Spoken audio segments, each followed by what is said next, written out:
Hello, James J. Davis, Associate Dean for Student and Academic Affairs in the College of Arts and Sciences, COAS. I will tell you a bit more about my role in the college later, but my first task is to introduce the Dean of the College of Arts and Sciences, Dr. Reuben Patterson. Dean Patterson is the Chief Academic and Administrative Officer in the college, who reports to the Provost and Chief Academic Officer for the university, Dr. Anthony Wutall. Our dean is a scholar and professor who formerly served as chair of the Department of Sociology and Criminology prior to being appointed dean. Without further ado, Dean Patterson with his welcoming remarks. Good day, and welcome to Howard University. I hope you and your family are well. I also hope you are finding enjoyment now that the pandemic is finally receding and it is no longer dominating our lives. Between now and the beginning of the fall, I hope you will continue to have joyful experiences, whether you will be traveling, interning, working, or just plain relaxing before the busy fall term gets underway. So yes, please engage in heavy doses of self-care. I know that your senior year in high school was disappointing due to the pandemic itself and due to a large number of life-impacting factors that were secondary to the pandemic. But I also know that you will have an exciting first year at Howard University. I can say that you will be challenged in a good way like never before. And as a consequence, you will grow by leaps and bounds. Now, what I'm about to say is obvious, but I want to say it anyway because it is so important. The first order of business for you at Howard over the next 4 years, starting this fall, is for you to receive an excellent education. Your 4-year tenure at Howard will mark an important period in your life journey. It is a time for you to engage in self-discovery, as well as enhance your knowledge about the complicated world in which you are immersed. Your faculty will stretch your minds as you grapple with complex ideas, and they will help you acquire new transferable skills that will help you in your future career endeavors. You should brace yourself for the fact that knowledge will come at you quickly and voluminously, and the deliverables faculty members will be seeking from you will come with high expectations. Now, in addition to the growth that you will experience as a result of the excellent classroom-based and laboratory-based knowledge from faculty members, you will also be enriched as a person as a result of studying and having in-depth engagement with so many of your sharp peers from very diverse backgrounds. As one former student advised incoming students, yes, all of you were standouts in your respective high schools, but at Howard, you should just know that everyone is at least as smart as you. That, of course, is a good thing because you will be sharpened and enriched by student engagement. You should be proud of yourself. You have accomplished your goal of being accepted to Howard University. Howard has always been a great university, but it has become a very competitive university for students seeking admission. So your acceptance alone speaks volumes about your intellectual acuity and your preparation to receive a rigorous and relevant education. You have chosen a major in the College of Arts and Sciences, which means that you are inquisitive about our puzzling world. The liberal arts education you will receive while pursuing your major will introduce you to a wide range of subjects, and you will come to appreciate how those areas of knowledge intersect with one another. The bottom line is that Howard University can expose you to the entire world in your 4 years with us. I encourage you to put in the hard work and to take full advantage of this extraordinary opportunity to receive a world-class liberal arts education. Engage in serious self-discovery. Be prepared to re-examine what you thought were settled ideas and stances on issues. Search for and pursue your passion. Earn and maintain a high GPA. Pursue internships with institutions based here in the nation's capital. Pursue high-impact learning experiences, such as study abroad opportunities and alternative spring break activities. Develop meaningful relationships with some of your professors, since, among other things, before you know it, you will be graduating and you will be in need of letters of recommendation. Doing all of those things will prepare you for a successful life journey that is meaningful and rewarding. Also, while doing all of those things, have a lot of fun in the process. Have a good day and enjoy. Thank you, Dean Patterson. Hello, again, just in case you have forgotten, I am James J. Davis, Associate Dean for Academic and Student Affairs in the College of Arts and Sciences. I will now share with you some general information about the COAS Office of Student Affairs and its relationship to other units in the college and to other university offices. I will also share other thoughts and reflections on what you should consider as you navigate your intellectual, professional, and social growth in the College of Arts and Sciences and at Howard University. This is a very simplified version focusing on how you should approach academic and other concerns you might consider during your time at the university. Let's imagine a house with 4 floors or levels. The first, or the base level of this house, is where you find the departments, where you have majors and minors. Each department has a chair who leads the faculty in that department. The second floor of the house is where you find academic schools and colleges whose leaders are called deans, who are generally assisted by associate and or assistant deans. The third floor is where you find the chief academic officer and provost, who is currently Dr. Anthony Wutall. The fourth and top level is where the president of the university resides. The board of trustees has offices on the 4th floor of the house as well. Let me give you a quick distinction between a college and a school within the university. Generally, a college has multiple and varied degree programs versus a school, which usually is smaller than a college and offers closely related degree programs. At Howard, an example would be the School of Communications. The College of Arts and Sciences has 16 academic departments that offer 18 Bachelor of Arts and Science degrees. There are also 2 non-granting degree programs in military sciences. They are Aerospace and Army. Other programs in the college are the Honors Program and the Pre-Professional Education Program. Now I will turn to the Student Affairs Office in the College of Arts and Sciences. First, I will introduce our team. As the Associate Dean, I am supported by the very student-centered Ms. Tracy Truitt, who serves as the Assistant Dean, and the Howard University graduate who is deeply committed to seeing you become Howard graduates, Ms. Crystal Donaldson, who serves as our administrative assistant. You will interact with those names quite frequently. Our offices are located in Suite 110 on the 1st floor of Locke Hall. Let me point out that our office should not be confused with the University Division or Office of Student Affairs, which includes the offices of the Vice President for Student Affairs, Student Services, Student Life and Activities, Student Health Center, Blackburn University Center, University Counseling, Residence Life, and a few others. That office is on the 3rd floor of the house that I built for you earlier. Our office is dedicated to the students in the College of Arts and Sciences. We are your local support system.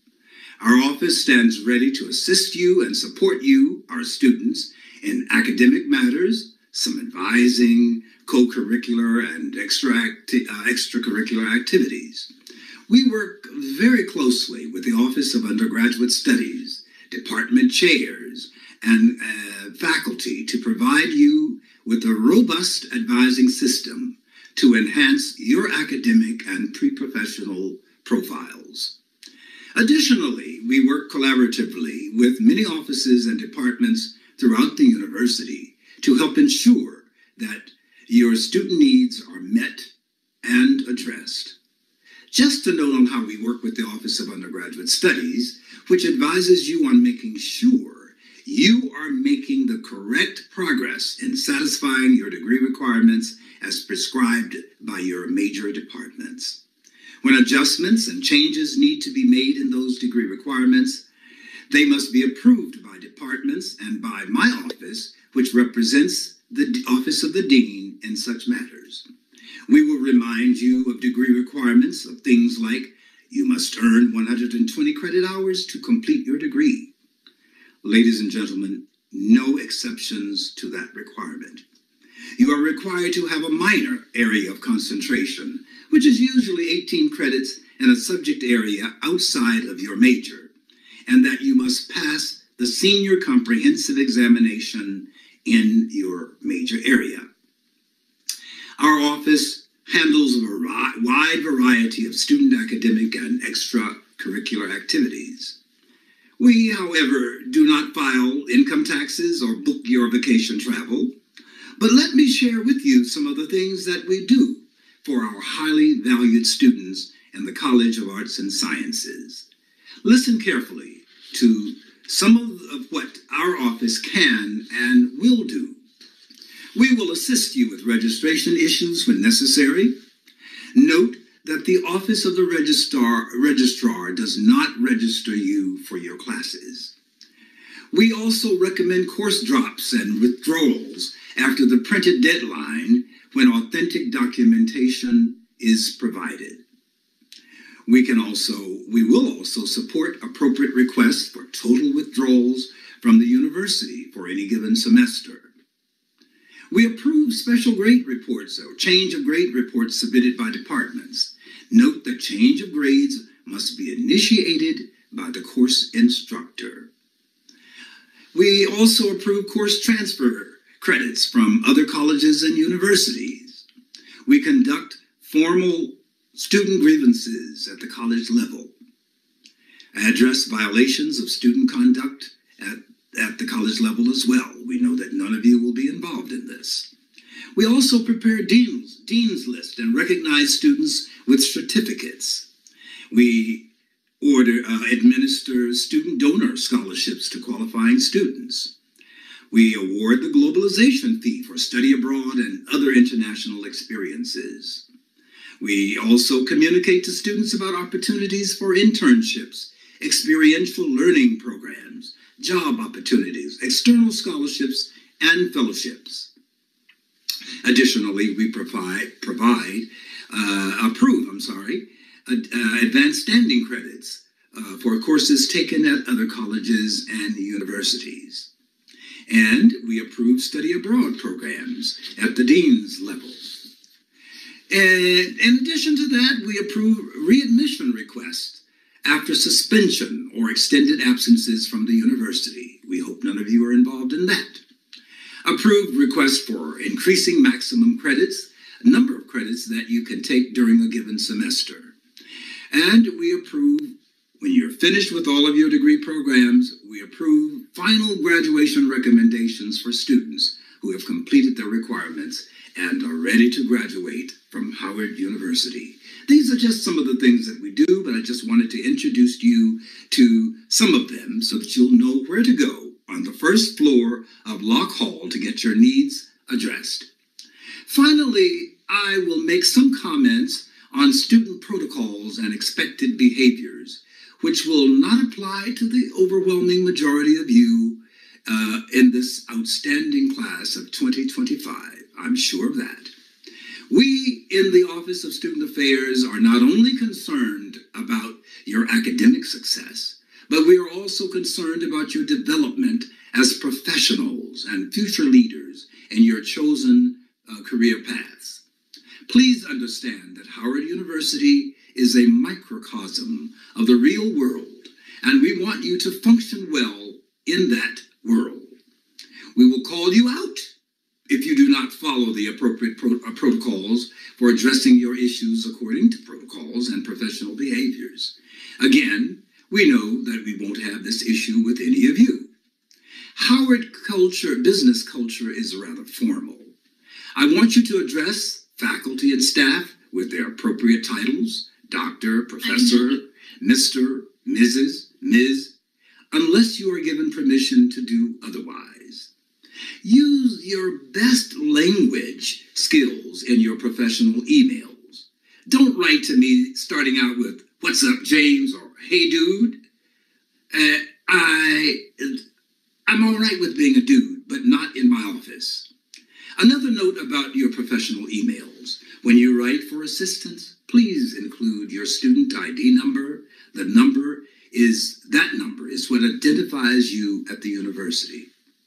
If you're writing about a course or courses, please include the CRN, that is the course reference number. CRN, I repeat. I can't stress the following enough. It is extremely important that you follow the appropriate protocols for having your academic and related issues addressed. Remember the house that I built for you earlier. Start addressing your academic issues on the first floor with the faculty and department chairs. Do not begin on the second, third, or fourth floor. If you climb the steps too quickly, you will be sent right back to where you should have begun. Someone may tell you, write to the provost or president. That is not good advice. When communicating with me or members of the student affairs team, please share with us the whole story. We can best assist you when we know the complete story. We will not judge you about your life circumstances. We simply want to assist you in the very best way possible. You are cordially invited to visit, contact our office for assistance with matters related to your academic success, or just to hang out or have a conversation about your academic interests, professional goals, or a good movie that you've recently seen, if time permits. No questions are meaningless. Ask them when needed. If you don't know, you don't know. Oh, mighty class of 2025, welcome to Howard University and to the College of Arts and Sciences. Remember the words of the African-American poetess, Georgia Douglas Johnson.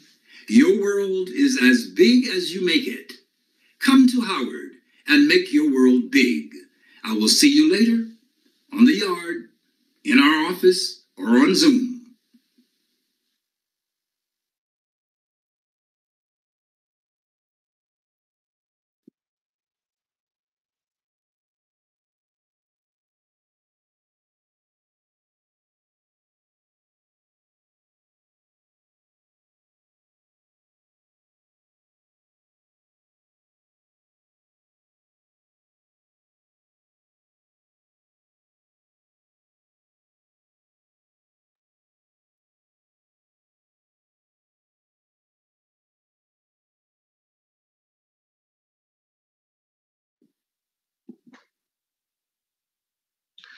Thank you, Dean Davis, for the introduction and welcoming us to the College of Arts and Sciences.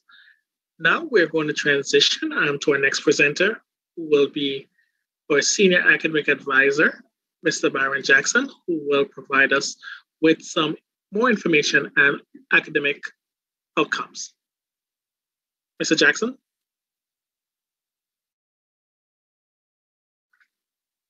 All right. Thank you for that introduction, Mr. Brown. Once again, my name is Byron Jackson. I'm the Senior Academic Advisor in the Office of Undergraduate Studies, Center for Academic Excellence. I'll give you a brief elevator speech. I'm originally from Hartsville, South Carolina. I actually graduated from Howard in 2005 with a BA in political science. And in addition to being a staff member, I'm also in the political science PhD program here at Howard. So I've had the chance to see the university from almost every angle that you can imagine. So for today, what I want to do is talk with y'all about academic advising at Howard. So this is a conversation around kind of the nuts and bolts of advising, but also this is a conversation to get you to really start thinking about what you can do on day one to be prepared when you walk on campus. With that being said, yes, There is a PowerPoint.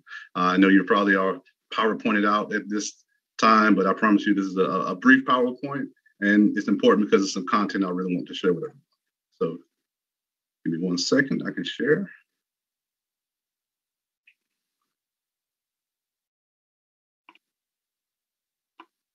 All right. So academic ownership is your decision.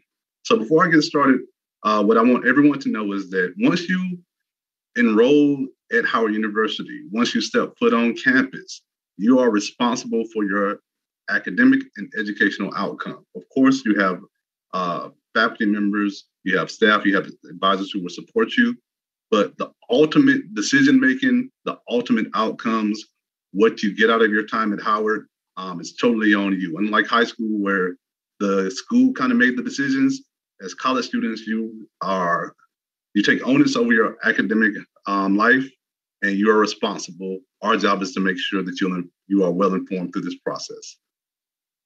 So with that being said, what is academic advising? So general definition, academic advising is a process in which advisors help you to understand your degree requirements and to help you become aware of university academic policies and procedures. Academic advising is not just a one-on-one session between a student and an advisor. And I'm going to talk more about that. And the reason I'm stressing that is because I know as high school, as former high school seniors, when you're going through the college application process, your high school counselor and advisor, when they talked about academic advising, they only talked about it, or they probably only talked about it in like you meet one-on-one with your advisor. That's a component, that's a format, but that's not the only way we provide advising here at Howard University. So, Mr. Jackson, what does academic advising look like? So, of course, we do have one-on-one advising. That tends to happen later in the semester after the end of the registration period. I'll talk more about how you can go about scheduling that. We also have small group advising. Now, small group advising is a targeted group. So the small group could be based off of a major. It can be based off of your classification. It can be based off of your minor, but small group advising is also an option that we offer. Then you have the large academic workshops, kind of like what we're doing today with Bison Prep. So the academic workshops tend to focus on a particular topic, and they have a much larger audience. Now, outside of these actual interactions between advisors and students, we also send out informational emails. I know that during the pandemic, everyone has seen a high volume of emails in their inbox. So here's what I want you to know. A lot of important information around advising is sent to students via their Howard email. And remember, we only send things to your Howard email. So when we send out informational emails, those emails are really designed to plug any holes that may be presented in your advising knowledge. They serve as reinforcement after a session, and also to give you a heads up on, some upcoming things or trends that we've noticed with students. Now, to kind of make this an easier process as far as these informational emails, once you have access, or if you already have access to your Howard email account, I would strongly recommend that you create a subfolder specifically for academic advising. And that way, when you get communications from your advisor, they go straight to that folder. You don't have to kind of comb through the entire inbox to find those messages.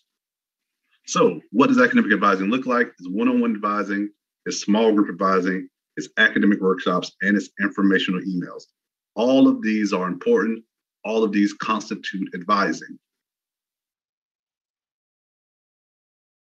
All right, so let's say we're in the full swing of the semester, and you come across a situation and you're like, I need to ask my advisor a quick question. So what if I have a quick question, but my advisor isn't available for an appointment? That is a good question. So here's what I want you to know. Your first line of advising are the 24-hour online resources. Most of your advising questions can be answered by visiting one of these 3 platforms. So DegreeWorks. DegreeWorks is Howard University's online degree auditing program. It tracks your progress towards degree completion. It lists all of the course and credit requirements for your academic program. So whatever your degree program is, the requirements, both the course and credit requirements, are listed in DegreeWorks. Another resource, academic major department websites. And I'll talk more about that later in the PowerPoint in the presentation. And also the ous.howard.edu website, which is basically the website for the Office of Undergraduate Studies. So these three online resources can answer a lot of those quick questions, a lot of those general questions.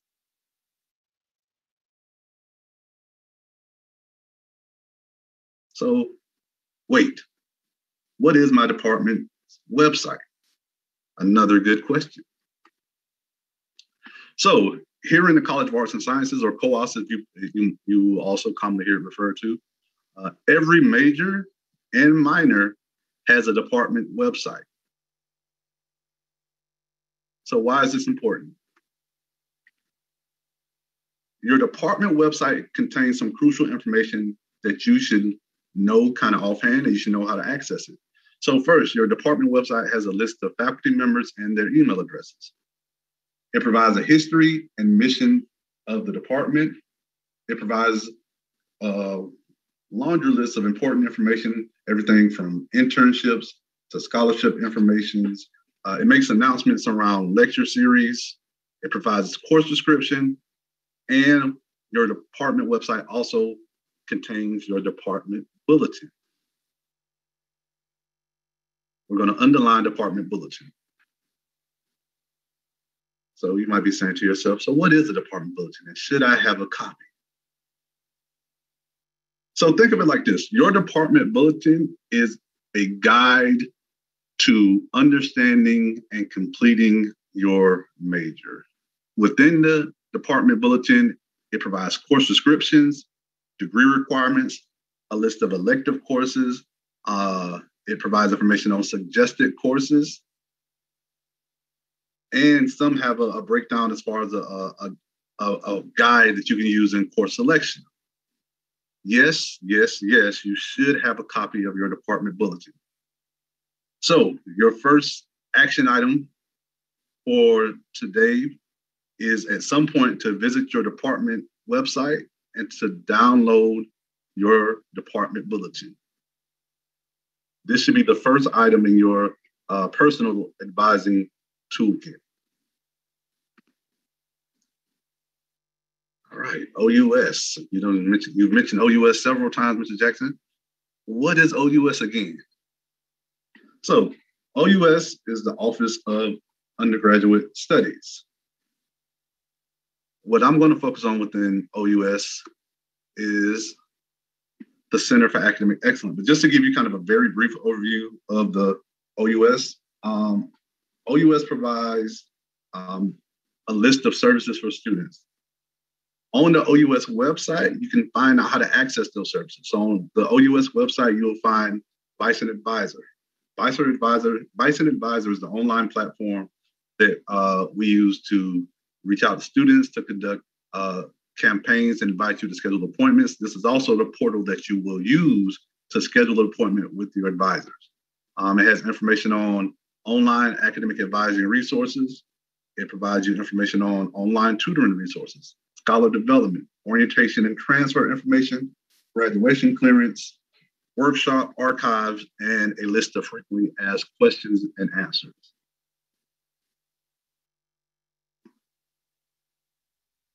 All right. So what if I missed a workshop? This is a question that is very common among incoming freshmen. We understand that, especially in those first couple of weeks as new students, incoming freshmen at Howard University, you are going to be inundated with a lot of requests for workshops. It's going to be from your department. It will be from advising. It will be from different student support offices, from student organizations looking to let you know about their student clubs and campus activities. So do we expect you to go to every workshop? No, we do not. That would be impossible. So you may be thinking, but Mr. Jackson, what if I miss a virtual workshop? Or if I miss any of the workshops? So if you miss a workshop that's hosted by the Office of Undergraduate Studies, do not worry. We know that you probably wanted to attend. Things happen, you may not have been able to attend in person, but we archive our workshops on our YouTube channel. So you can always go back and view any of our previous lectures, series, workshops, sessions, PowerPoint presentations, whatever the case may be.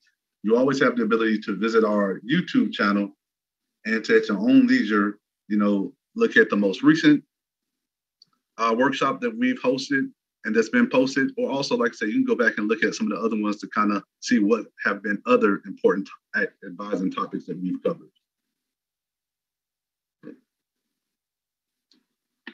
All right. So during the introduction, you may have heard Dean Davis talk about some of the functions that his office provides.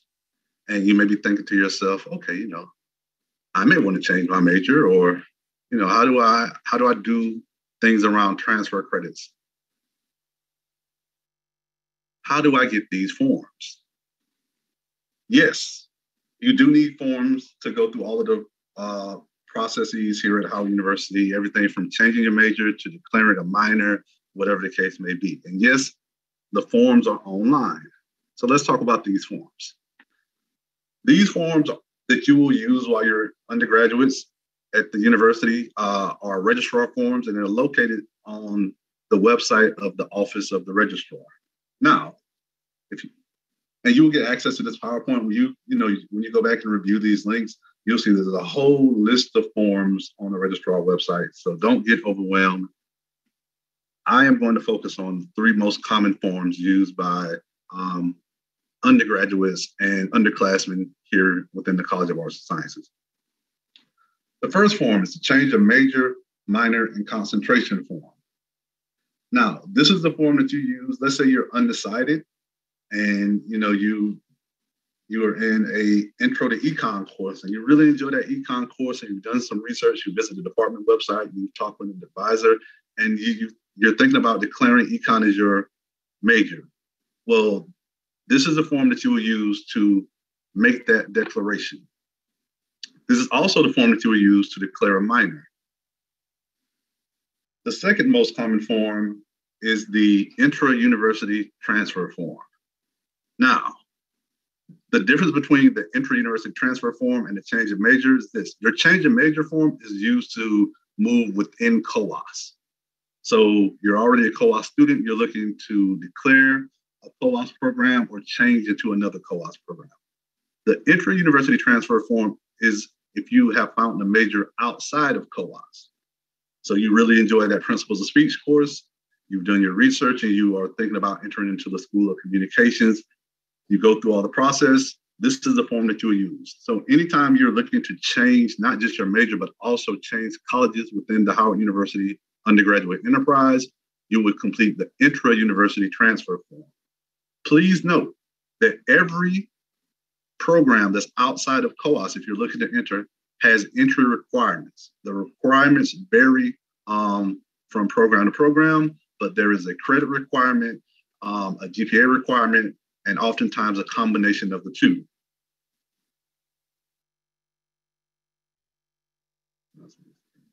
All right. And the last form is called the Transfer Course Petition form. So the Transfer Course Petition form, let's say you have an excellent first semester, then also you have a great spring semester and you're thinking about taking courses back home at your local community college or your local four-year institution.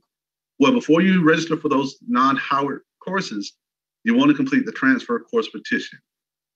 This is the form that you fill out to get approval from the university for those outside credits to be transferable.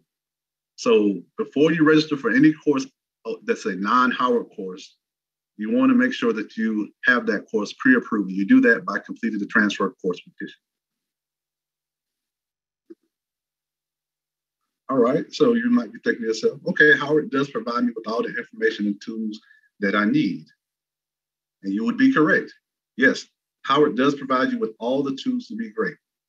So as a college student, you have access to all of the information needed and all of the information guaranteed for you to be successful here at Howard University. So now that y'all are all college students, here's something that I want you to drop from your vocabulary. This phrase should be deleted and never spoken again. I didn't know, or no one told me. Both of these phrases, once you walked across your high school graduation stage, you left those excuses on the stage because all the information that you need has already been provided to you. You will have access to a student handbook, which is also online. You have access to your department website, which is online. You have access to DegreeWorks. You will have access to DegreeWorks, which is online. So every piece of information that you will need to be successful is already a very quick Google search or mouse click away. So with that being said, it is your responsibility to become familiar with that information, especially your academic requirements. Of course, we as academic advisors will help you, be able to process, guide you through, navigate the various platform systems and information, because we know it's a lot of information coming at you, on the front end. But as I stated before, the final decision, the final outcome of your time here at Howard is totally on your shoulders. Our job is to make sure that you're well informed so that when you make a decision, it is a decision that's been well thought out of, that you factored in all information and conditions, and is one that's going to progress you towards degree completion. So your online resources are a great starting point in building your academic and institutional knowledge. The things that made you successful as a high school student, part of that was being familiar and knowing what was required of your particular high school. The same holds true for college. So I encourage everyone to visit, if nothing else, visit the Howard University website and visit your department website. I don't expect you to remember all the information on day one, but have it accessible, save it to your bookmarks, because the more you know about your academic requirements, the more you know about university policies and procedures, the more you know about deadlines via your university academic calendar, the better you are from day one to have a smooth college transition.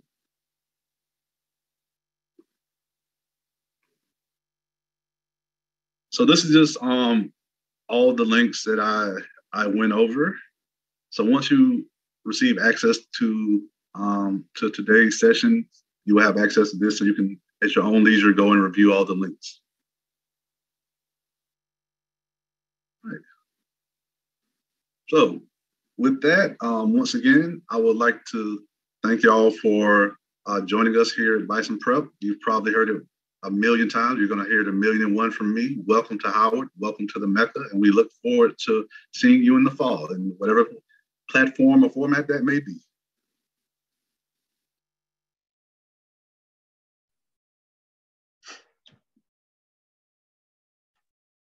All right. Thank you, Mr. Jackson, for sharing such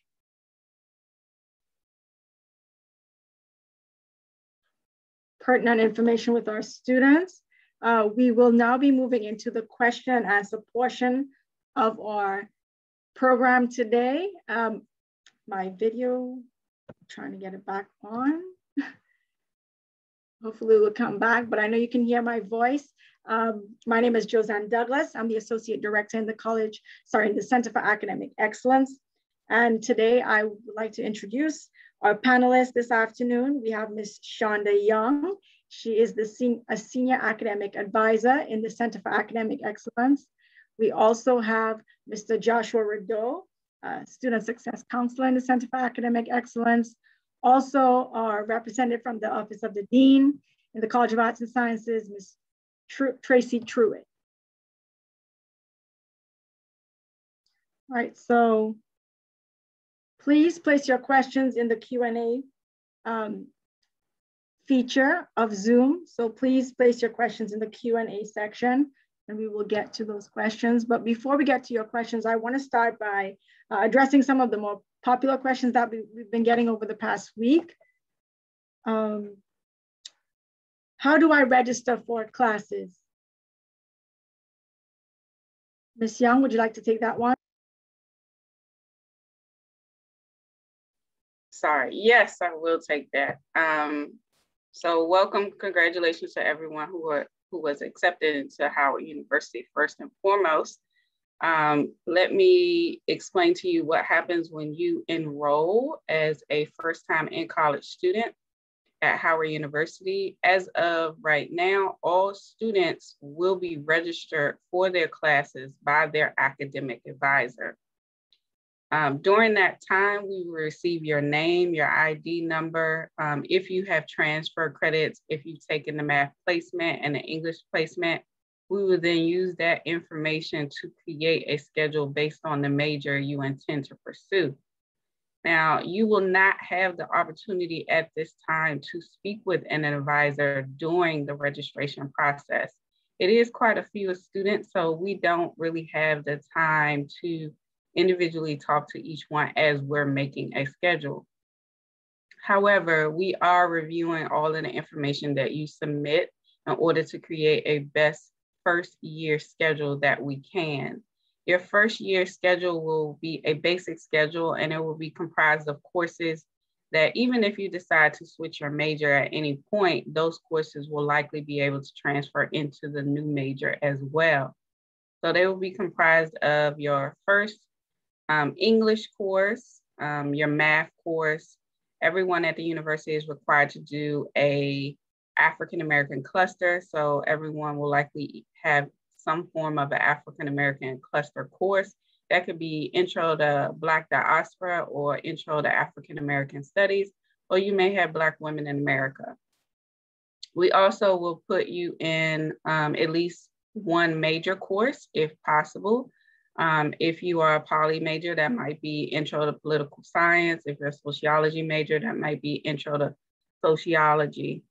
If you are not in a major course your first semester, it is not a dire situation and it is not an alert for you to be concerned that you will be off track to graduating. First, remember that when you come into Howard, the first goal here is to get yourself acclimated with the courses, the professors, and the system, and establish yourself as a good student, a scholar with a good GPA, and then the opportunities will be presented to you. Also on your schedule, there may be an additional course. It may be an HHPL course, which is a health or activity course, such as Tai Chi or Fitness 1. Some students may have a art, literature, and music theater type course like Blacks in the Arts or Intro to Theater. So the courses will be very general and they will be comprised of making sure that you're a well-rounded whole student your first semester, especially if you're on a scholarship. We want to make sure that you continue to keep that scholarship. So coming into Howard and in your first semester, this is not the time to actually try to take on more than you can your first semester. It's about establishing yourself while you're here, and then you can add on as you learn the system and what happens. Thank you, Ms. Young. Can I change my major? How do I go about switching my major?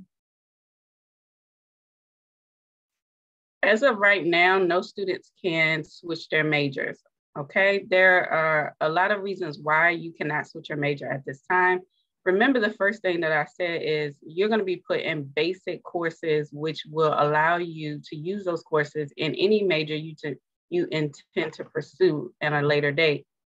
The first reason is you can't change your major when you come in because some of the requirements that you need to complete require you to have grades and have a GPA. So let's just say you wanted to transfer to business or engineering or communications. Now that you're enrolled in Howard, in order to be able to switch, you now need to produce a GPA at the end of your first semester. So you will not be allowed to change your major at this time. You can only change your major at the end of your fall semester once your grades have posted. Can a student double major?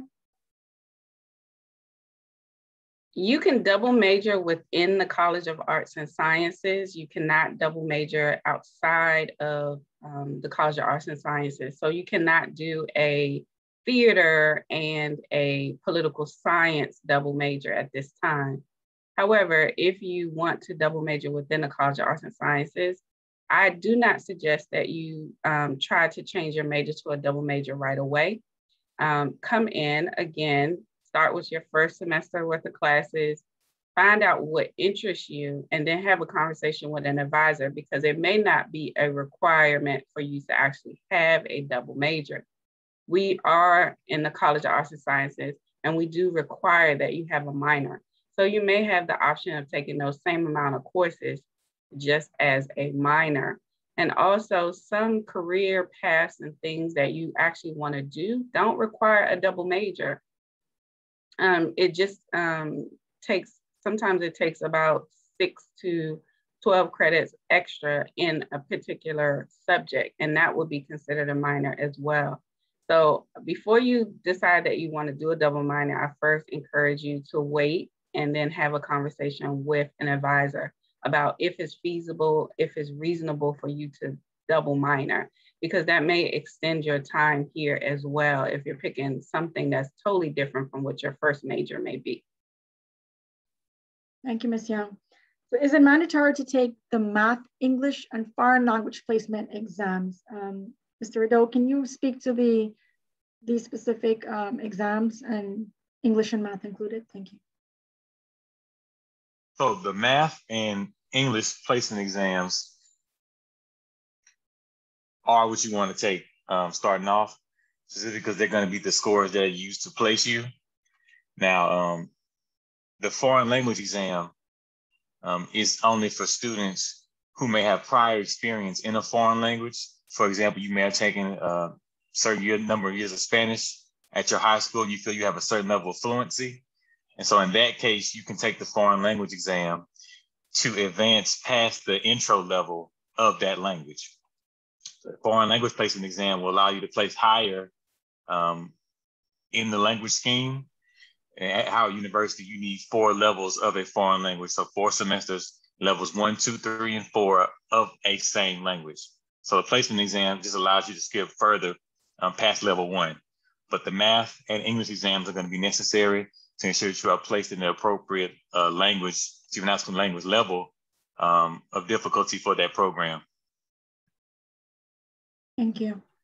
And the math and English placement, I know the deadline to take the math placement is today, July 2nd. If you missed this deadline for some reason, please send an email to tlss@howard.edu. If we can put that in the chat, tlss@howard.edu. For the English placement exam, and of course, communications were sent out, so please check your email for information regarding the math and English placement exams. For English, it is first year writing at howard.edu. Again, it'll be placed in the chat, first year writing at howard.edu.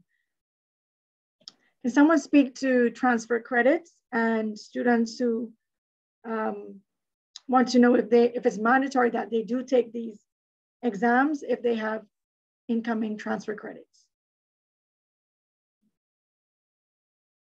So if you have transfer credits, that means dual enroll credits, AP credits, IB credits, you may not be required to take the exam. So if you have transfer credits or AP or IB credits, then you may be exempted from taking the math or the English exam. Again, as Mr. Rideau said, the language placement exam is different. It is optional based on experience and if you feel like you want to advance past level 1. However, if you have transfer credit for a math, AP or IB, other than statistics, then you may be exempted from taking the math placement exam. Thank you, Ms. Young. Question about the College of Arts and Sciences. Is this applicable for the College of Fine Arts? And the answer to that is general information is applicable. Please note we typically have Professor Ramon, who is a professor in the College of Fine Arts. He may or may not join us shortly, but the information here is typically applicable to all students, but there is specific information that you will receive at the College of Fine Arts orientation that takes place on August 3rd. So please check your email for communication. You can also reach out to Professor Ramon at ricky.ramon@howard.edu. It will be placed in the chat, ricky.ramon@howard.edu. Okay, I had a question from an international student and from a few students who are asking if their transcripts, it's not going to come until maybe August or October. What can they do and what steps should they take next based on when they will receive official documentation? Can someone speak to that? Thank you.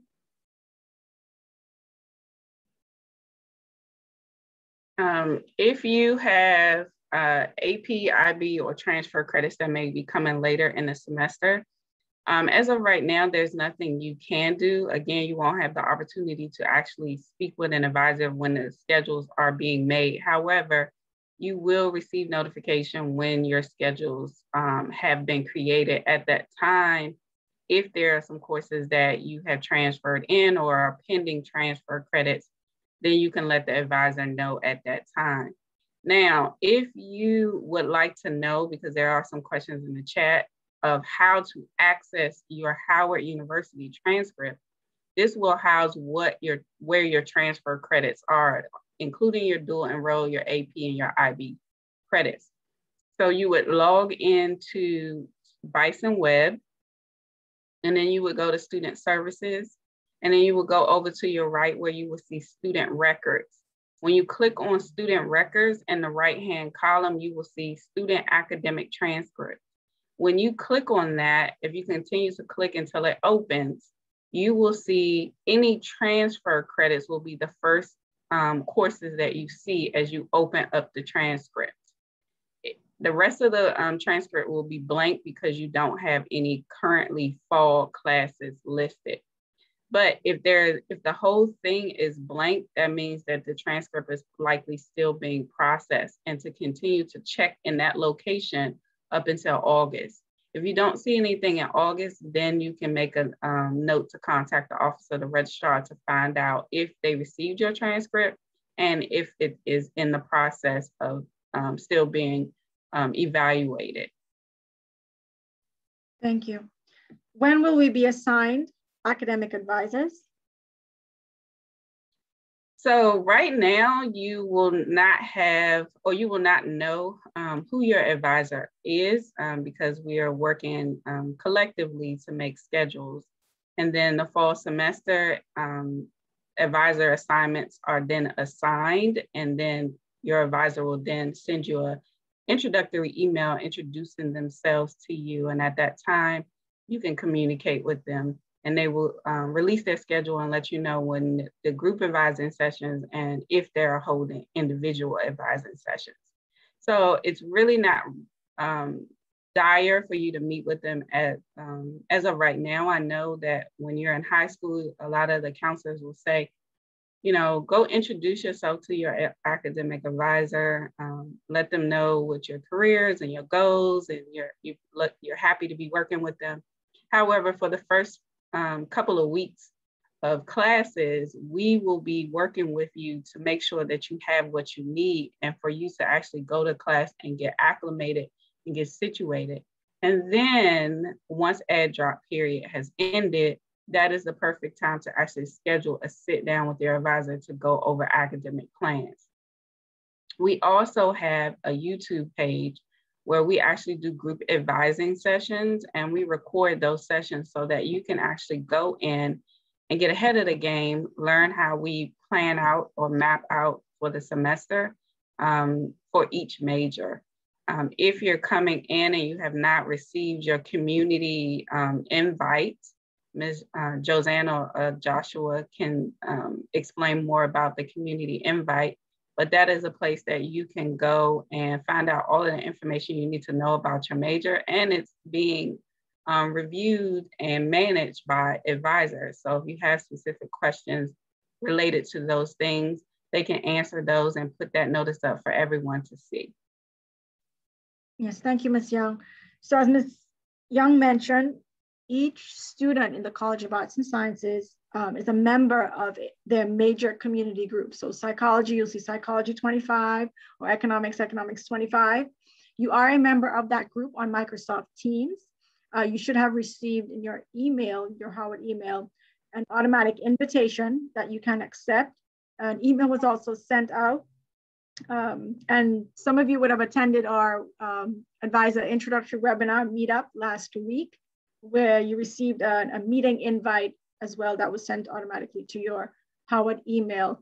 Another communication is set to go out concerning the major community group. So if you are not there, you do not see it, another one is set to go out next week.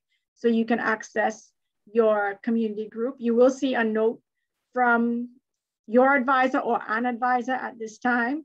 And you will also see some pertinent information that you will need as you matriculate into the university. Ms. Rong rightfully said, you will meet with your advisor later on.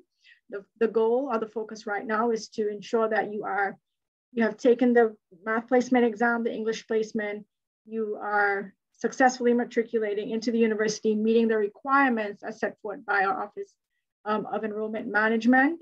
Please go to your microsite so you can see the checklist, or visit our admissions website to ensure that you are meeting all the requirements.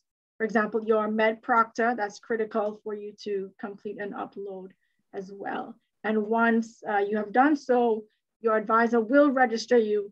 After that point, you will meet with or communicate with your advisor. And the reason why we say it's coming at that point is because you cannot have a robust, in-depth conversation with an advisor if you don't have a schedule or all your credits have not been transferred in, okay? So we will have more to talk about later on. Can you major and minor, can your major and minor be from different schools? I believe Ms. Young addressed that. Yes, you can major in the College of Arts and Sciences and minor in the School of Communications.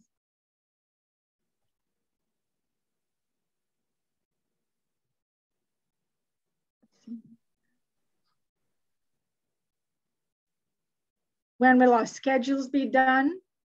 I think from the response, after you have successfully matriculated and we have all your information in, your schedules will be created by your advisor.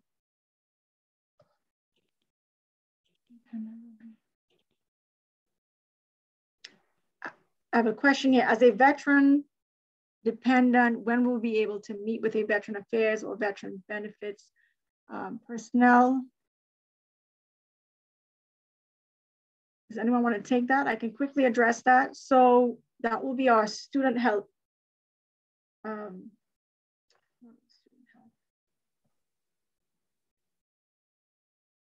will be our student support services, sorry, office.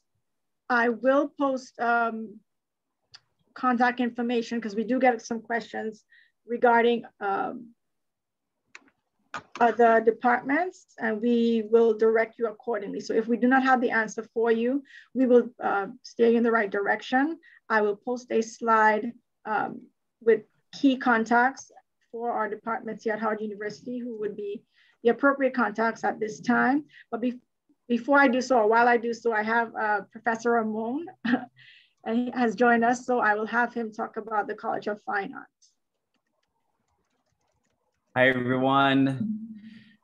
Good Friday. I'm so happy to be here. I am representing the College of Fine Arts. We are officially the Chadwick A. Boseman College of Fine Arts. And I just wanted to give you a few bits of information. College of Fine Arts students, we will be having our own separate fine arts orientation on Tuesday, August the 3rd.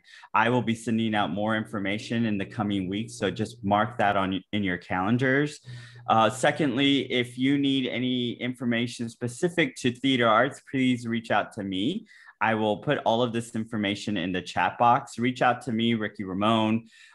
Reach out to Dr. Liana Valente for music, and reach out to Mark Bartley in art for art questions. I can also answer any general Fine Arts questions. I did want to make one thing clear. In order to be a fine arts student in the College of Fine Arts, you must audition. So being admitted to Howard is the first step. So congratulations to that. There's a second admissions, and that's to audition for whatever fine arts program you're interested in.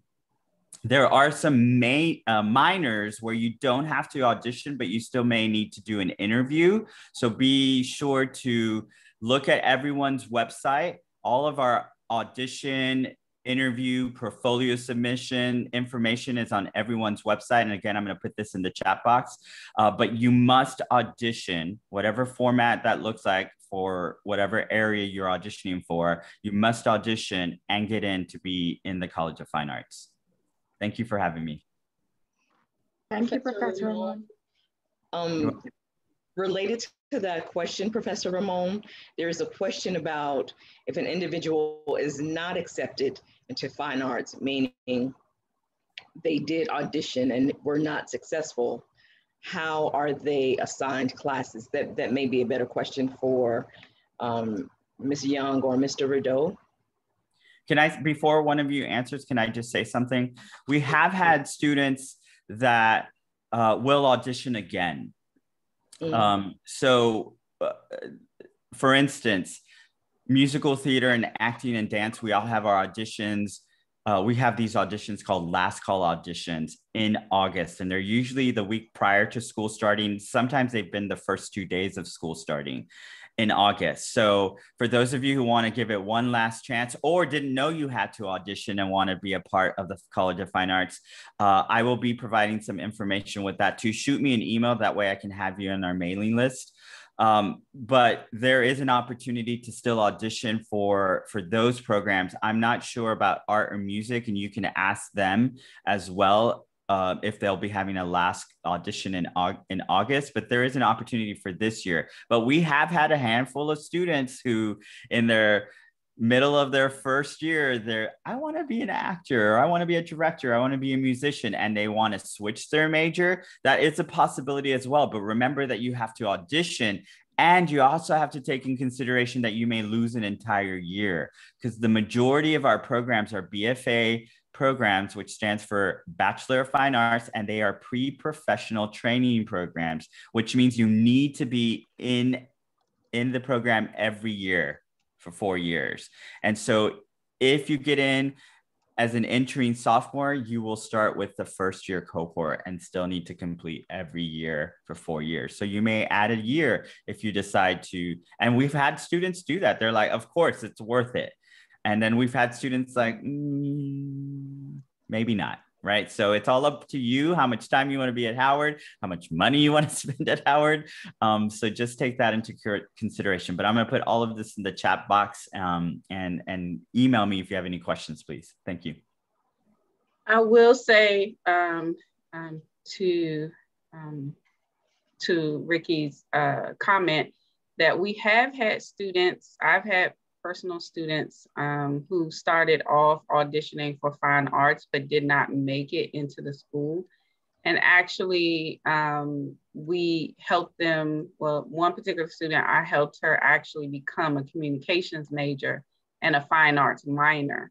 So it's not a closed door no. It's just what other ways can I achieve what it is I'm trying to do in the long run or with my career. So I don't want you to think that, the door is always closed, but there are always other avenues to get where you need to get.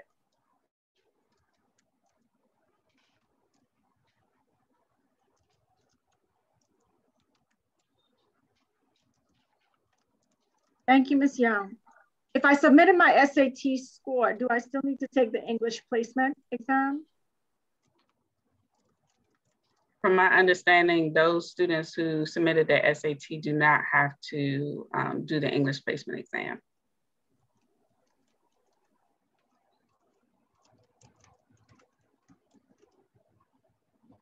Thank you. Degree works. How does a student access degree works?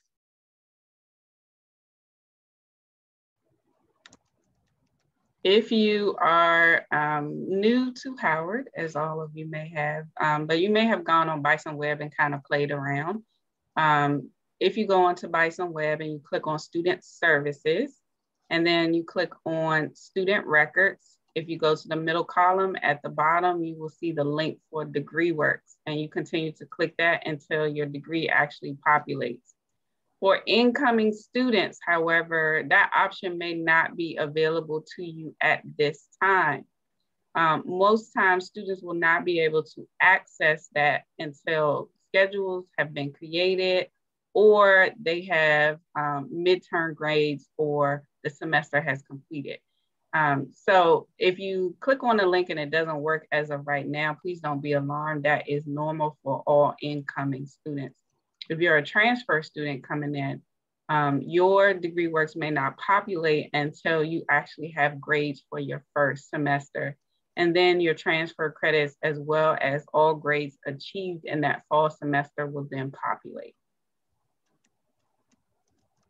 I will say, for those who are not able to access DegreeWorks, that's why it's very important for you to actually attend the group advising sessions, because in those sessions, we actually will show you what DegreeWorks looks like, how to maneuver through DegreeWorks, how to use it to map out and plan your schedule every semester.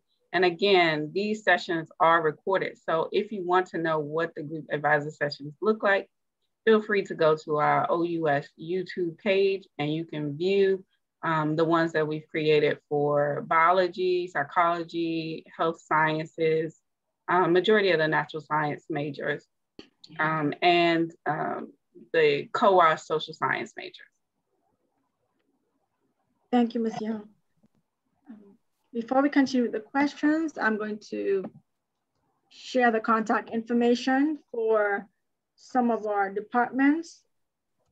So if you're experiencing any challenges or need assistance with the following at this time, admissions, so transfer credits, have they been posted or received?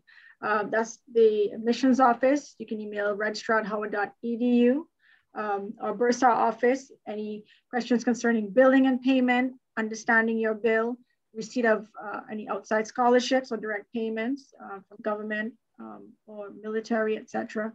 Special billing, identifying any holes or refunds, financial aid, any fellowships or scholarships available, tuition remission, financial aid eligibility and FAFSA, loans and grants, federal work study, that's our financial aid office. Also, student health, our student health center, you can visit their website. They will provide information concerning the med proctor requirements, deadlines, receipt of documents, etc., and our healthcare services for students.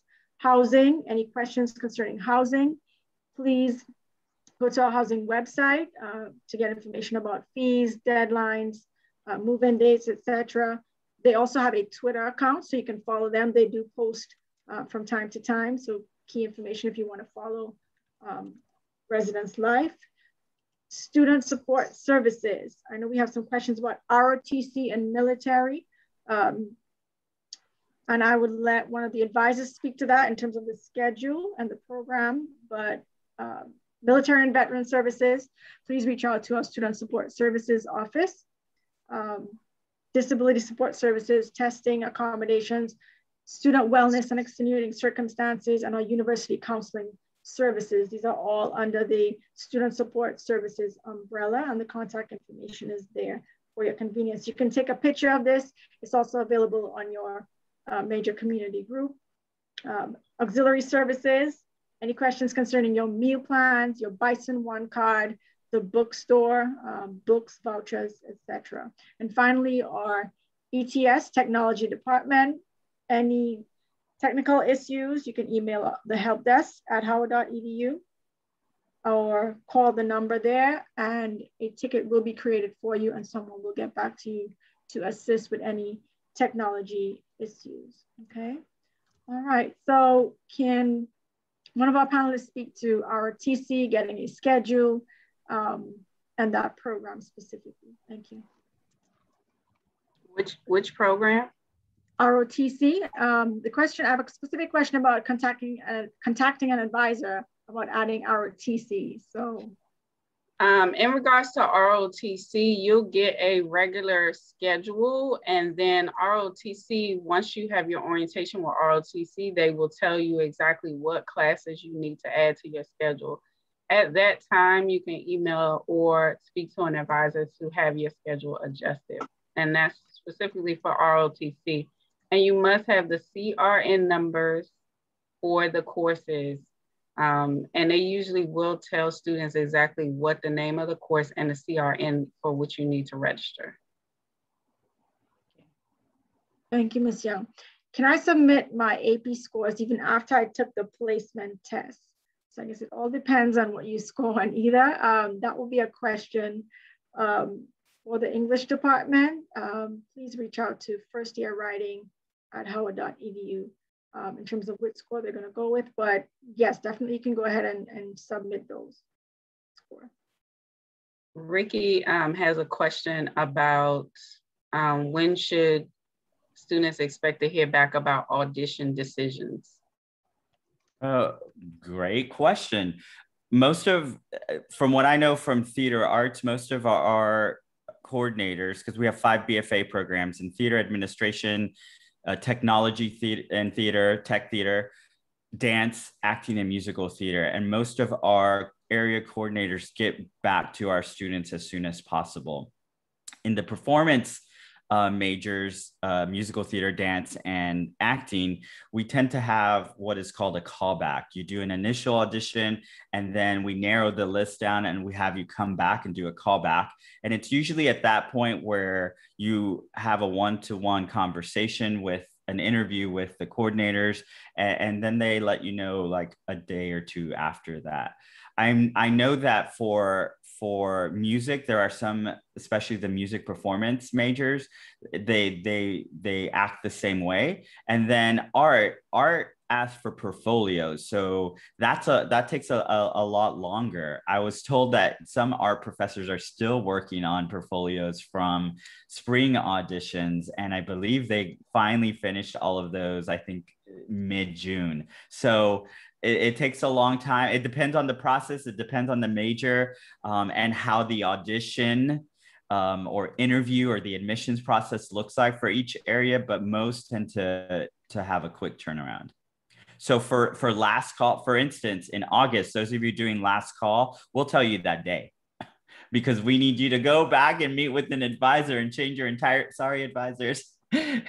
And we need you to change your entire schedule if you do become a musical theater major, because then you'll need that dance and you'll need voice and you'll need singing and you'll need acting. And so we tell you right away on last call because it's a very time sensitive situation.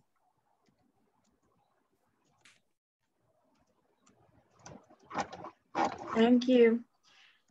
Question regarding the BSMD program. Sure, can you speak to that and as well as our pre-professional programs and the contact information for those programs? Sure.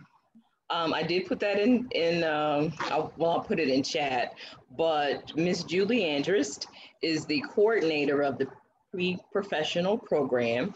She can give you further insight and details about the selection and admission process for that specific program. I will put her contact information in chat.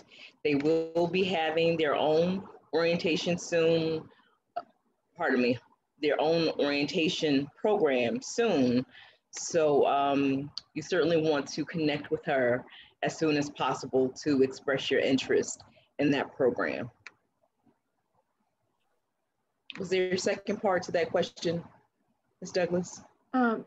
Just wanted to know how they can join, but I know Ms. Andrus will be able to provide that information. So yes, yeah. absolutely. Ms. Andrus will be able to provide that information. There's a very large active group of pre-med and pre-professional students on campus, so she will certainly be happy to guide you in that process and how you can get connected with your peers. Thank you. Mm-hmm. Question, if you are a criminology major, do you need to take the math placement exam in the summer or fall? Ms. Young, can you address the math placement, that question? Yes, hi, criminology major.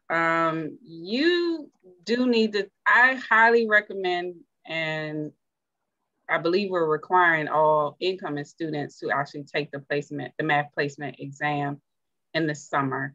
The reason I'm telling you to take it as soon as possible, because your score actually stays on file and you can be placed in a math, not necessarily your first semester if there are no seats available, or if you're hesitant about taking a math for other reasons, extenuating circumstances, then your math score is still there, and then you can register yourself in the spring to take that class. But waiting to take it, I don't recommend. I recommend everyone do it the one time, get it out of the way, and your scores can stay on file and you can be placed at a math at any time. Thank you, Ms. Young. Ms. Young, can you answer one question? It's been coming up a couple times. As a military dependent, in order to complete our student services documentation, I need a detailed schedule to complete the required documentation that the VA representative requires. Where can I get that information? So it sounds like there may be a need to have a schedule prior to the bulk of the general body's schedules being prepared. Is that something that can be done? Or Mr. Redondo as well? It depends on what documentation you're referring to. If you're talking about the 104R, majority of ROTC and military are aware of how you get your schedules, and submissions usually are electronic through Adobe DocuSign. However, if there's a different documentation that you need to submit, that is something that you can possibly email us about, and then we can determine if something needs to occur at that time. But if you're talking about the 104R, we're aware of that form and the deadlines for actually having that submitted. Is the 104 for military dependent VA benefits, or is that for the military science program?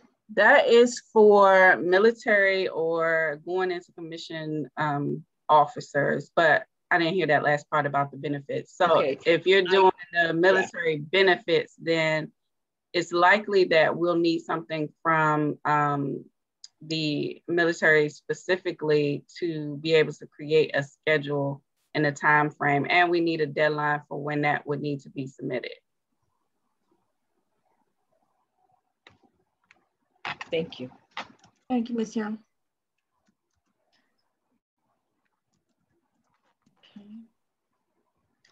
Once schedules have been created by advisors, we will be able to adjust course selection with our advisors. I believe Mr. Jackson addressed that in his presentation, but if you missed it, can one of our panelists address that question, please?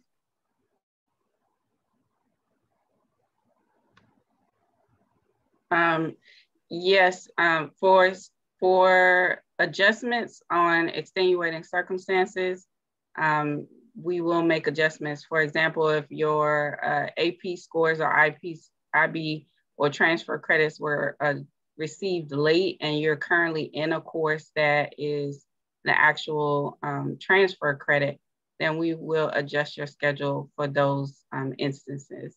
Other instances your schedule will not be changed. Thank you. Also, if you're a student athlete and you have practice during that time, adjustments will be made.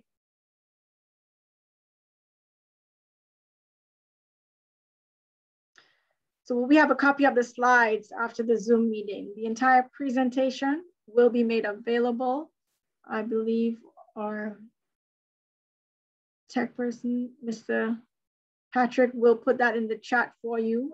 And it will be available on the College of Arts and Sciences website. An email will also be sent out, so you will have access to all the recordings from this week, day 1 through day 5.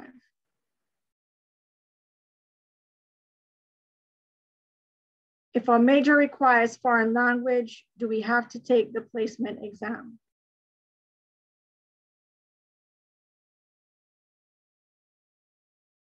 No, you do not have to take the placement exam.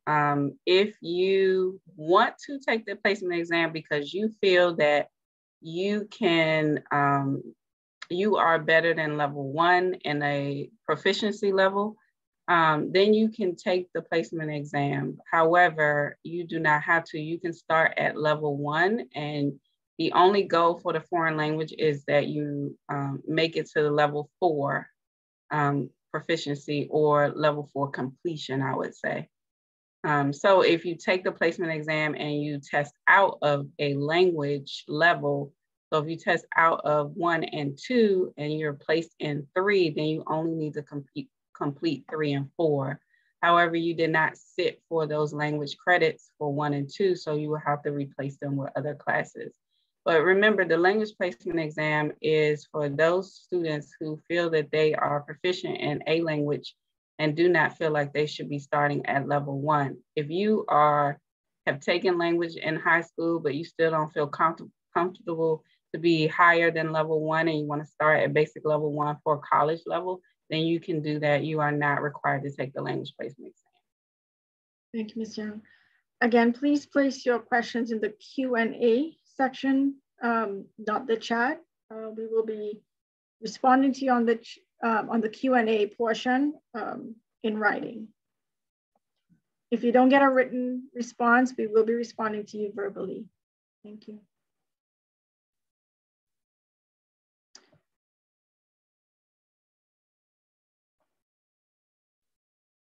I'll just make a quick mention for those students who are interested in the BA JD program.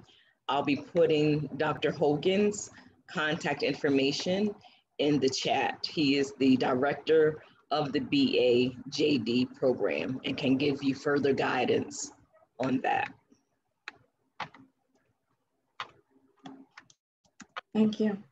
I have a question concerning the math placement test. I was told for my circumstance that they will be going based on my high school transcript and did not have to take the placement test. Any specific question regarding the math placement and anything surrounding math placement, please email tlss@howard.edu for your specific circumstance and regarding the math placement. Okay.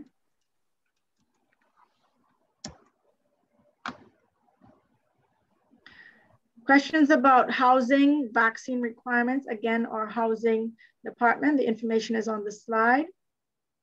For international students, I know we are aware of some of the challenges there when it comes to the vaccine.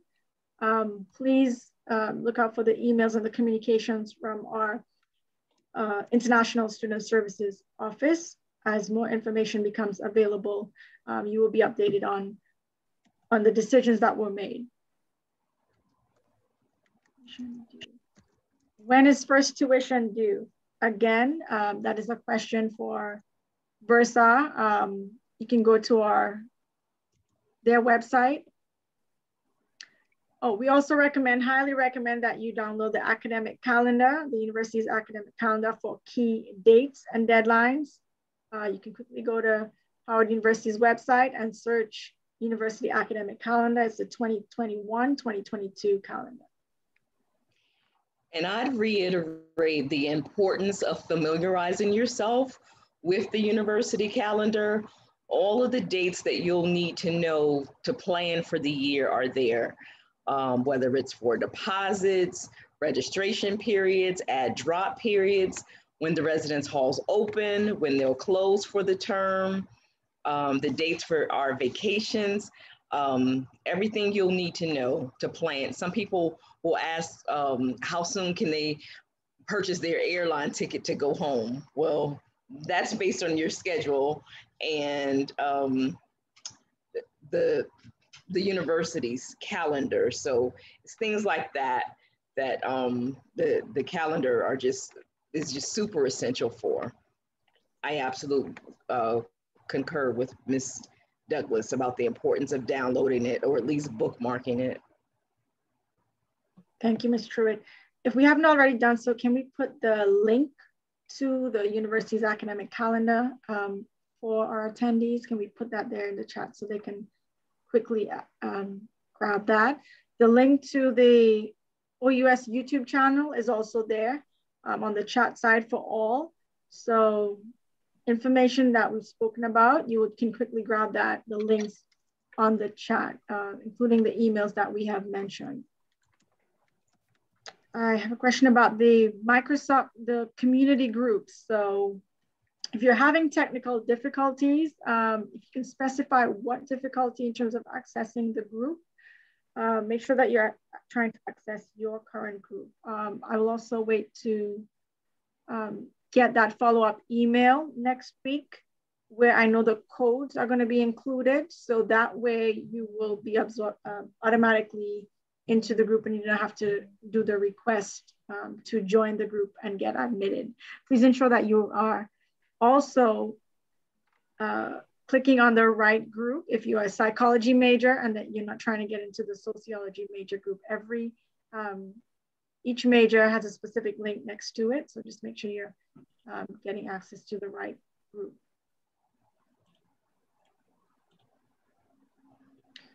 Okay. Again, for housing assignments, that's our residence life. Please visit the housing department. The information is available on the slide. You can take a picture of that. COVID vaccination questions. I know communications were going out. Please reach out to our Student Health Center with your vaccine questions. We have been getting the question about online schedules only. Ms. Truitt, can you just speak to that quickly? I know we had that discussion earlier. Not confidently. I think that's something that students will need to follow up on. It's my understanding that all students are expected to be on campus. Our freshmen are expected to be on campus this semester. There will be a combination of face-to-face, online, hybrid, and high flex classes available for all students. So students should be able to have a full schedule. But again, it's my understanding that freshmen are expected to be on campus for freshmen. Again, freshmen are expected to be on campus this year. So, and you certainly can be on campus and have all online classes. So I think it's just a matter of how you're able to facilitate a schedule that meets your needs. If you decide to come to campus and again decide that you only want online classes, I think that's something that should be discussed with your advisor and having those adjustments made during the ad drop period. Would you agree, Ms. Young or Mr. Rideau?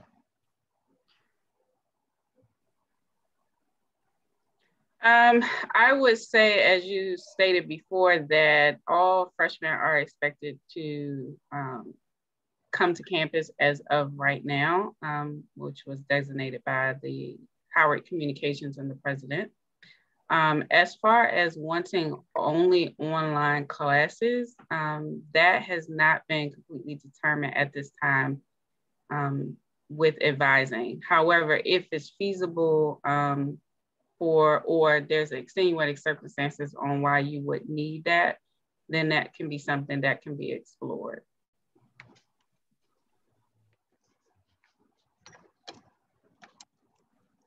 Thank you. Can someone place in, thank you, Mr. Rideau.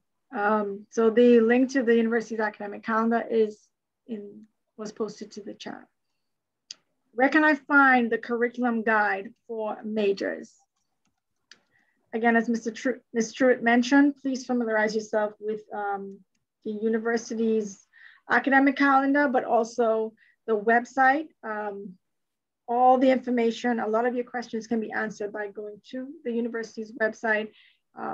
You can go to the College of Arts and Sciences department, go into Howard University, type in College of Arts and Sciences, or type in your specific major or the department. The department websites are very comprehensive, and you can find what you need there, and you can download the curriculum or the schemes that you need. And let me say, for students who are looking for curriculum guides for their major, keep in mind that the things that you see on the websites in regards to College of Arts and Sciences and Fine Arts are a guide. You are to use them in conjunction with your degree works and your advisor in fulfilling your degree requirements. So if you go to a website and it says you're required to do a fine arts requirement or fine arts elective, that is an optional type course, which means you probably have a lot of options to choose from as a fine arts elective. And that's where your advising and your degree works comes into play to allow you to see what your options are. But if you go on there and you actually see a course that it says required or prerequisite course, then that means you are required to take that course. Not everything on the guide will be a requirement, but it helps and it gives you suggestions on what you should look for in order to complete your degree as well. So remember, when you're looking at the guide, some of them will say suggested four-year scheme, but it is not written in stone that every course on there you will be able to get as you register each semester. And that's where you use your degree works and your advisor for guidance. Thank you, Ms. Jones. So I have two questions about being on campus. What if I live very close to Howard? Do I still need to live on campus? And then another question, am I able to go to classes in person but live off campus? So I know that if you live within a specific mile radius to Howard's campus, if you are a resident and you live close to Howard's campus, I believe there isn't some sort of exemption from being on campus, but there's a specific mile radius for that. But the freshmen will be assigned housing on campus, but there is a mile radius, and please reach out to our housing department or check their website for further information. Is there any other panelists want to add to that? No. No, I think that's probably true. There is a certain radius. That information should be on the website, but if not, I definitely recommend reaching out to the Office of Residence Life as soon as possible for confirmation.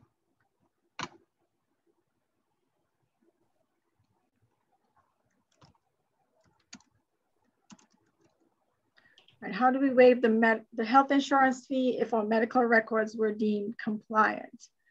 That will be a question again, Student Health Center. Please visit the website. That information is available there, or you may have received a communication already from them. All right. Tuition payment, again, billing and payments, that's the Bursar's office. So please, a lot of the questions that are coming in now, a lot of them are for outside departments. Please take a look at the slide that is up and reach out to these specific departments. You can also visit their website or call. Some of them have Twitter accounts. You can follow them on Twitter. Okay. All right, I believe that we have gotten through the majority of questions. If anyone has a question that they want to post before we close out, please do so quickly. Oh, I saw a question about where do we go to find a minor? Did we ask for that one?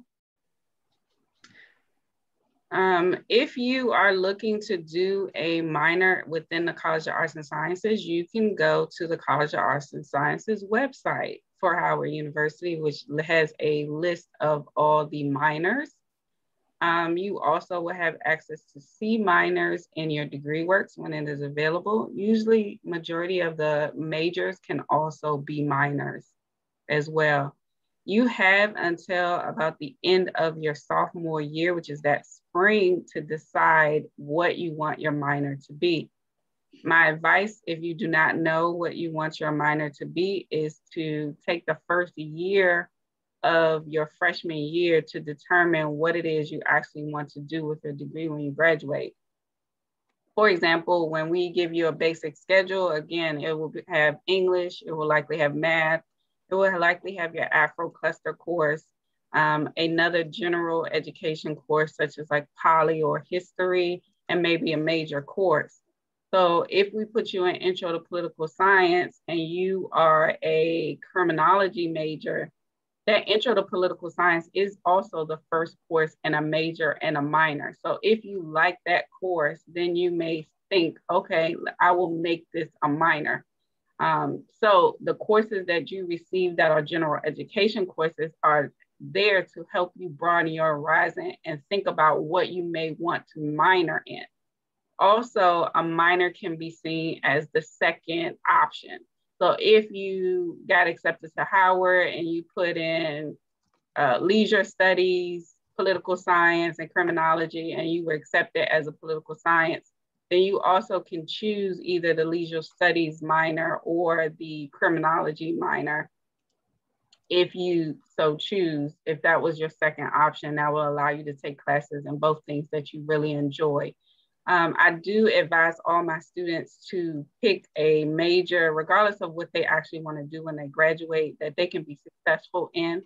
If you're going to be a biology major, it is not necessary for you to actually be a biology major to actually go to medical school. You actually can major in other things. It's more important to be doing well and getting the GPA that you need and meeting only the requirements that you need to get to medical school in order to do that. And the same thing for law school. There are no prerequisites for you to go to law school. So if there's a major that you're truly interested in, that you think you would do well in, then we encourage you to major in those. And then you can actually get the GPA and the accolades that you enjoy and love, and you can pursue your post-bachelorate degree options. Thank you, Ms. Young. All right, so our final two questions, they're actually Versa office and housing related. We try to answer as many of these questions in terms of based on our knowledge, but for specific dates, deadlines, when will housing be complete? Those type of questions, please reach out to Residence Life. What I will say is that please ensure that you submit all that you need to submit and meet all the requirements so that way your specific and individual case can be processed. I know if MedProx is not completed, housing assignments will not be provided because that needs to be completed in order for you to be assigned your specific space, okay? Does fine arts take AP, IB, or transfer credits?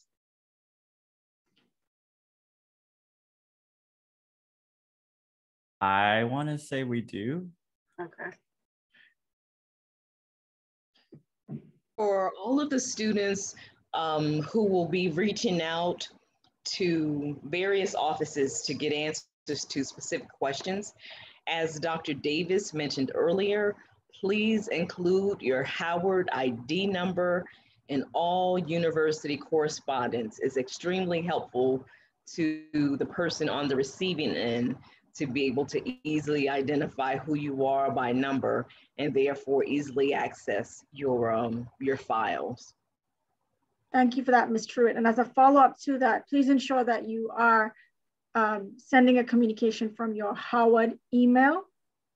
All right, because folks are sending from other emails and we want that we will respond to our students accordingly. Please send emails to those departments from your Howard email and again, include your Howard ID. How would we be able to register in spring semester? Great news, you will register for yourself in the spring semester. Again, you can go to our Office of Undergraduate Studies YouTube channel, see what the registration process is like. You can see the video there about how to register in the spring.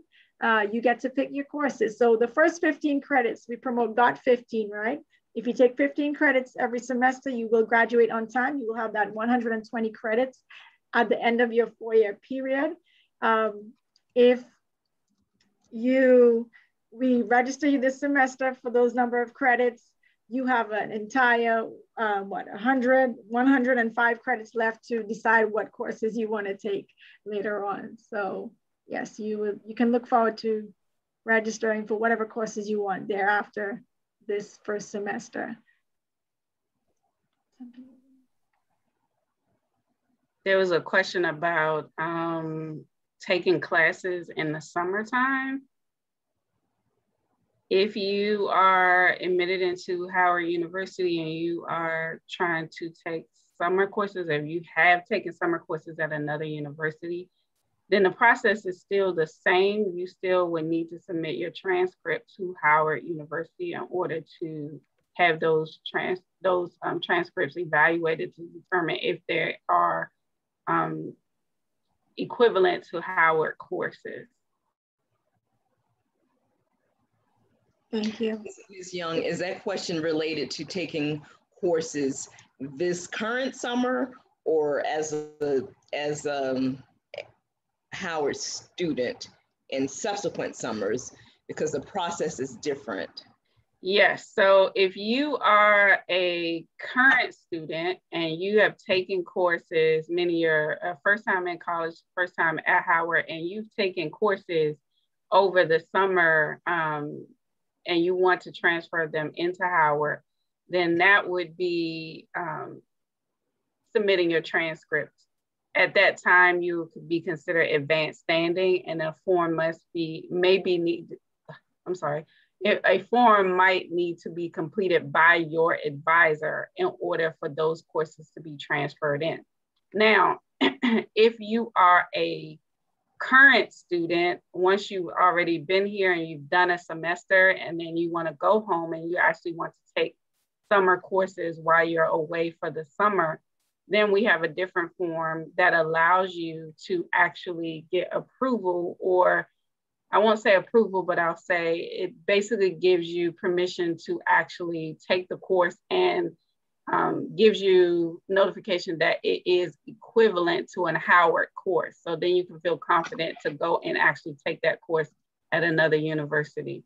So that would be done if you were currently and you have already done a semester here or a year or more, then you would do that form. Thank you, Ms. Young. Again, for housing related questions about roommates, I see we have a question. As representatives from the College of Arts and Sciences and the Center for Academic Excellence, there's only so much information that we can provide and that we're aware of. These detailed questions will have to be answered by the specific department that manages these areas. We are recommending that you please reach out to Housing Residence Life to get these specific questions answered, okay? Thank you. The cost of attendance, is it possible to add things on there? I'm not quite following that question completely. If you'd like to be a little more explicit, that may be helpful, but I'm thinking you should direct your question to the bursar's office. And again, as has been stated repeatedly, questions about your billing or your financial aid or your housing assignment or lack of housing assignment or med proctor, please reach out to those offices as soon as possible. A resource list has been provided for you. The website is also available for you, but yeah, you'll get the best information about those issues from the direct source.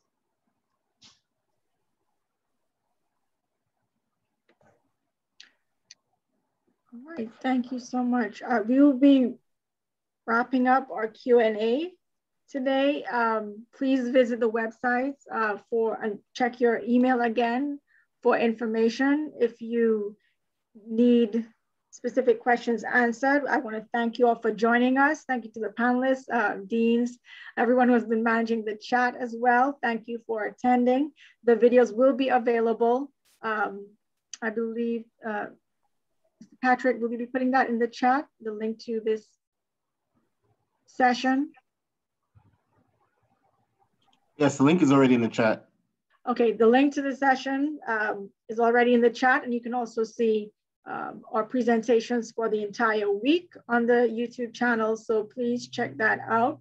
Before we close off the webinar, we would like to ask that you grab the link before we close out. Okay, so you have access to that immediately and not have to wait for us to send out an email for you to get the information. Okay, thank you again. Please have a wonderful rest of your day. Enjoy your long weekend for those of us who are on this side of the world. And we look forward to seeing you soon. Right, let's go HU25. Right. See you soon.